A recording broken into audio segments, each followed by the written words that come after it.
Imagine a revolution that didn't seek to merely change who held power, nor was it born of a wish to pay fewer taxes, but that sprang from the deepest human suffering.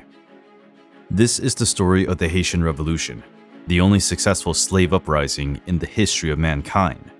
It's the story of how 500,000 men and women, treated as property, rose up against the most brutal system the world had ever known, and, against all odds, forged a nation. To understand the explosion, we must first understand the tinderbox that produced it. And that tinderbox had a name, Saint-Domingue, the French colony on the western side of the island Hispaniola. At the close of the 18th century, Saint-Domingue wasn't merely a colony. It was the jewel in the crown of the French Empire, the single most profitable colony on planet Earth.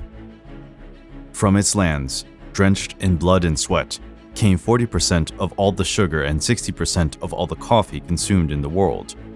The wealth that flowed from its ports of Bordeaux and Paris was astronomical, financing palaces, armies, and the luxury of a Europe that fancied itself the pinnacle of civilization. But that wealth carried a price tag, a human cost so vast, it's almost impossible to tally or grasp. The society of Saint-Domingue was a rotten pyramid built on a foundation of unimaginable suffering. At its top stood the Grand Blanc, the Great Whites. These were the planter elite and senior French officials. They lived in ostentatious luxury, surrounded by tropical beauty amid systemic cruelty. Beneath them were the Petit Blancs, the small whites, artisans, shopkeepers, soldiers, and overseers. They lacked the wealth of the elite, yet shared the same skin color, and, with it, a sense of superiority and a deep resentment toward those above them, as well as those they regarded as a threat below. Then came a unique and complex group, the gens de couleur libre, free people of color. Many were the children of white plantation owners and enslaved African women. Often educated, they owned land and paradoxically enslaved people of their own. Yet, despite their wealth and culture, they were hemmed in by discriminatory laws, the so-called Code Noir. They were barred from certain professions, forbidden to wear specific clothes, and banned from sitting beside whites. They were free, but they weren't equal. Their hunger for full citizenship would supply one of the first sparks of revolution. And at the base of everything, supporting the entire structure, stood the vast majority of the population, more than 500,000 enslaved Africans. They outnumbered whites and free people of color by almost 10 to 1.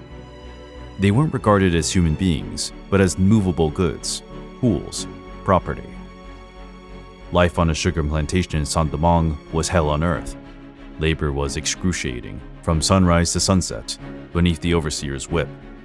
The average life expectancy of an enslaved person newly arrived from Africa was a mere 7 years. For a planter, it was cheaper to work a slave to death and buy another than to provide the bare minimum for survival. That constant brutality was punctuated by acts of sadistic torture used to maintain control through fear. Yet the human spirit isn't easily broken. In the shadows, in nighttime gatherings, beyond the master's eyes, the enslaved kept their cultures and religions alive. Voodoo, a potent blend of African beliefs and Catholicism, and above all, a yearning for freedom. Into this setting, in 1789, news of the French Revolution crashed over the island like a shockwave. The Declaration of the Rights of Man and of the Citizen proclaimed that all men are born and remain free and equal in rights. To every group in Saint-Domingue, these words meant something different. For the Grand Blanc, they meant greater autonomy from France. For the Petit Blancs, that meant equality with the Grand Blancs. For the gens de couleur libre, they signified the promise of full citizenship, of finally being acknowledged as equal to whites. And for 500,000 enslaved people, the words, heard in whispers and fragments, were a promise of liberty. It was a promise the French revolutionaries, many enriched by slave labor, had no intention of keeping. The first spark flared with Vincent Auge, a wealthy freeman who went to Paris to plead for his people's rights. Ignored by the National Assembly, he returned to Saint-Domingue in 1790 and led a small revolt. He was swiftly defeated, captured, and executed in horrific fashion, publicly broken on the wheel, a state terror meant to send a message. But the message received wasn't submission. It was that peaceful diplomatic petitioning was closed off. The true conflagration, the fire that would consume the old world, began on an August night in 1791. In a grove called Bois Caimon, beneath a violent storm, a voodoo priest named Duddy Bookman and a priestess named Cecil Fatiman led a secret ceremony. There, amid chants and rituals, representatives from different plantations took a solemn oath. They pledged to fight for freedom or die. It was a blood pact, a declaration of spiritual and physical war. 1 week later, northern Saint-Domingue erupted in revolt. Thousands of enslaved people rose up. Plantations, the symbols of their oppression, were set ablaze. Planters and their families, who for generations had wielded power of life and death, now faced the pent-up fury of centuries of brutality. The rebellion was a torrent of desperate, cathartic violence. It was the beginning of the end. What followed was chaotic war. Enslaved rebels fought for freedom. Free people of color fought for equality. The whites fought to retain their power. And soon the European powers intervened. Spain, which controlled the eastern part of Hispaniola, and Great Britain, France's rival, saw a chance to seize the rich colony and weaken their enemy. They sent troops, arming different factions and making the conflict still bloodier.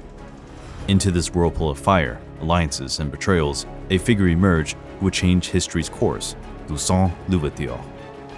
Born enslaved on the island itself, Toussaint wasn't a young firebrand. He was already in his 40s when the revolution began.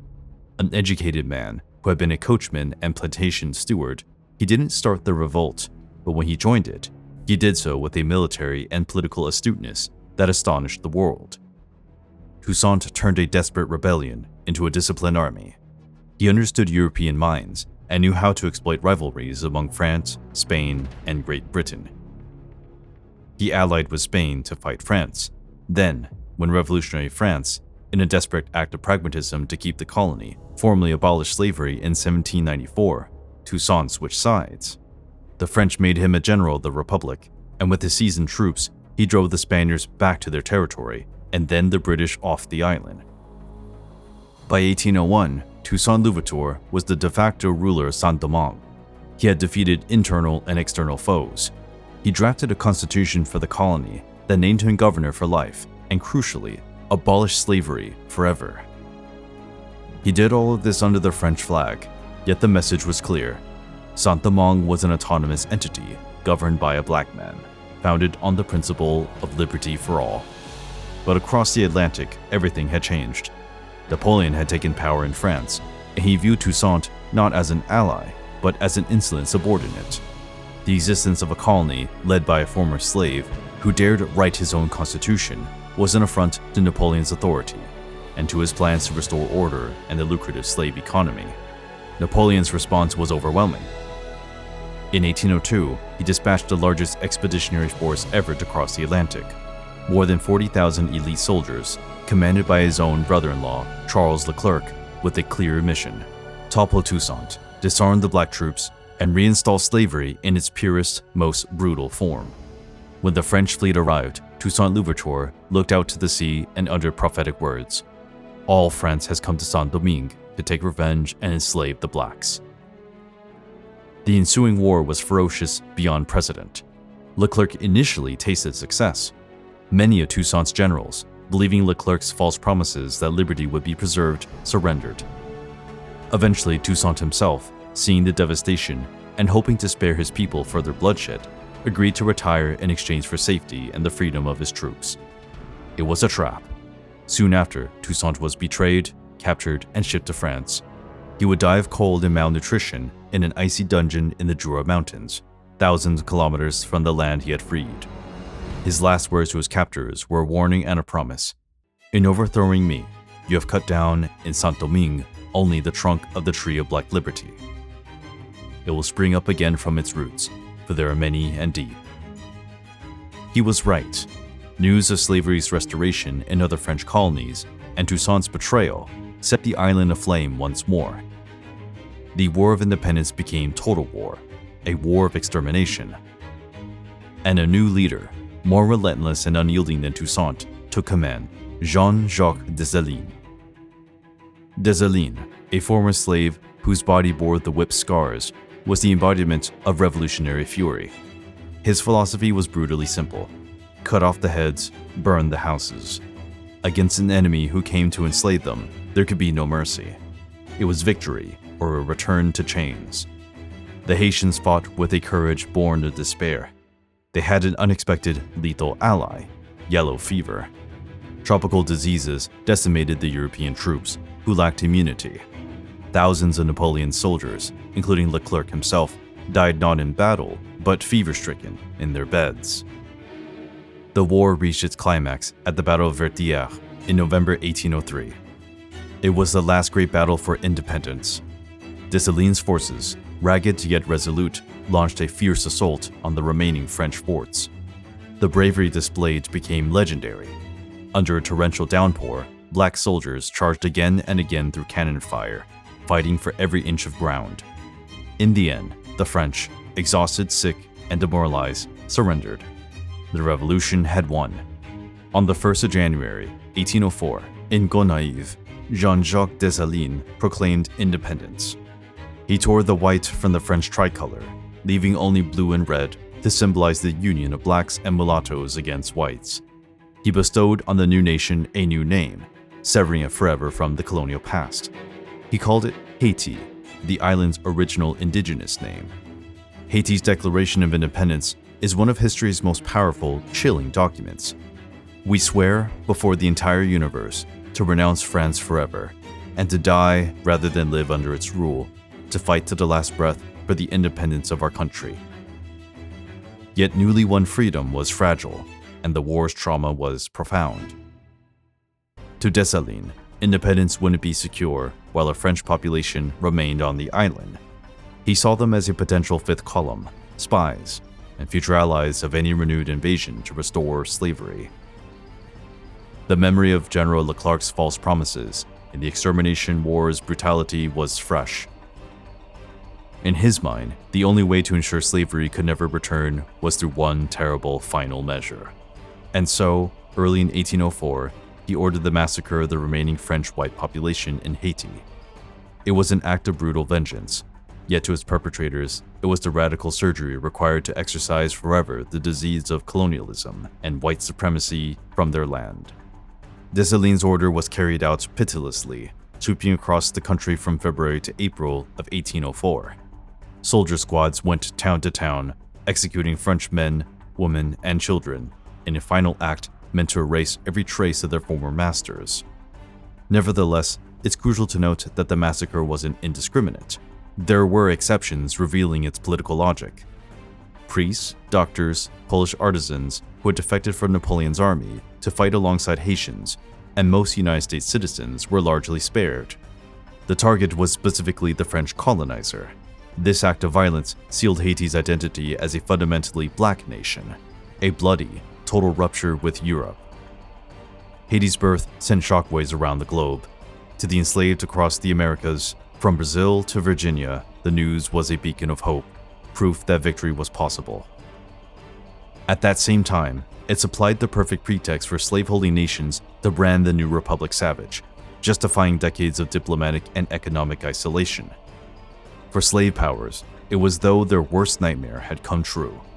Haitianism, the fear of a black revolt, led to harsher slave laws and total diplomatic quarantine of the new nation. Haiti became a pariah state, a dangerous anomaly in a world built on white supremacy. And France, though defeated, hadn't finished its revenge. In 1825, French warships returned to Haiti, not to fight, but to deliver an ultimatum.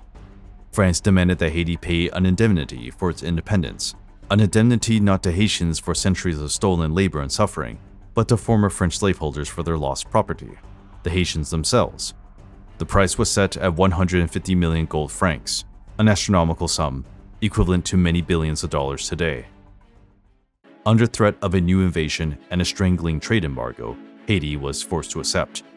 To pay that debt, the country had to borrow from French banks, beginning a cycle of indebtedness that lasted more than a century, until 1947.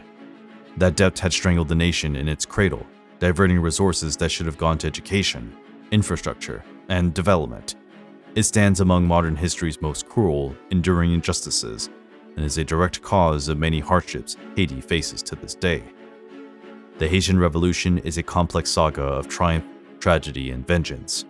While the American Revolution was for liberty, yet maintained slavery, and the French Revolution proclaimed universal rights, yet wavered in applying them to its colonies, the Haitian Revolution took these ideals to the logical, radical conclusion: freedom for all, regardless of skin color.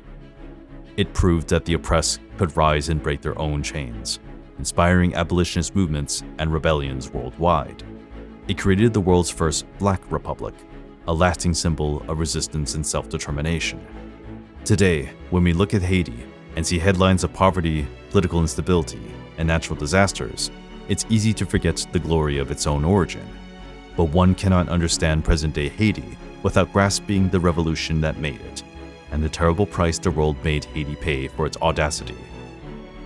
It's the story of a people who, from the abyss of slavery, looked into their oppressors and the world in the eye and declared, with fire and blood, that their humanity wasn't up for negotiation.